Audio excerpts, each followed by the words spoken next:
Y'all, I just drove 30 miles around and out of the way because highways are shut off. This is the dirt road me and Jasper did. This is why we don't have power. The eye of the tornado come through right here.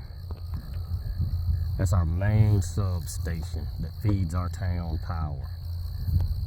The power did it. Yes, we don't have no power. And look right to the right of it. That is a big stockyard. Big, gone. Look at the house to the right of it. The power's off. That is like an old house, some kind of landmark.